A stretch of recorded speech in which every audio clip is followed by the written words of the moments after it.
Hey there, Captain Keith here with MarineMax. Today I'm going to give you a few tips on how to read channel markers and what they mean, and a couple different types of rules.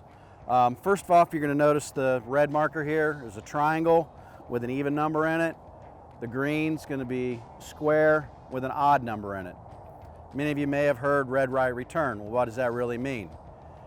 If you're out, let's say, in the Gulf of Mexico or the Atlantic Ocean, and you're coming back in towards the Intracoastal waterway, you're returning from a bigger body of water to a smaller body of water. In that case, the red markers will be on your right side as you're returning back into shore.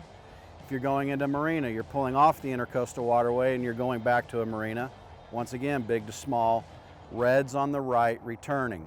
The channel markers aren't going to move, so when you're leaving, the reds will be on your left, the greens are going to be on your right going out. As you go up further towards the marina, or you're coming in off the Gulf or the Atlantic, the numbers are going to go in ascending order. The 1 and 2 are going to be out towards a safe water mark or out at the end of the channel.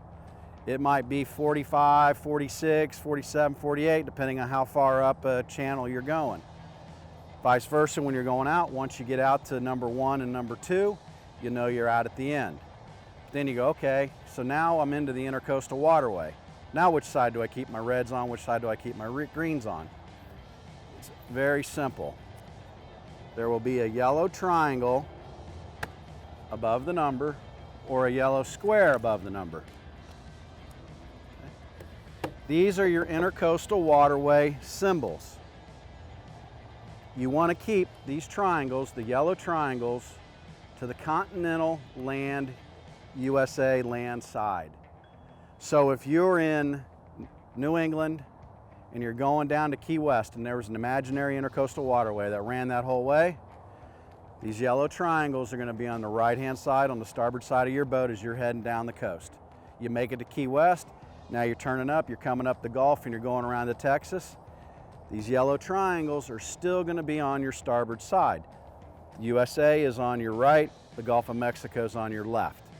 99% of the time, the yellow triangles are going to be inside these red squares. The yellow squares will be inside the green ones. They can use other markers, other items to distinguish the Intracoastal waterway. So they may stick this on something else, but what you're looking for is the yellow symbols, the yellow triangles, the yellow squares. Triangles on the land side, the squares towards the water. If they're blank like this, it's red right return, going from big to small. It's as easy as that. I hope this helped clarify any questions you had about navigating the Intracoastal waterway and or the red right return rules. But in a nutshell, as Alan Jackson and Jimmy Buffett say, keep it between the markers. If you've got any questions or would like any further tips, you can visit one of your local MarineMax stores or visit us online at marinemax.com.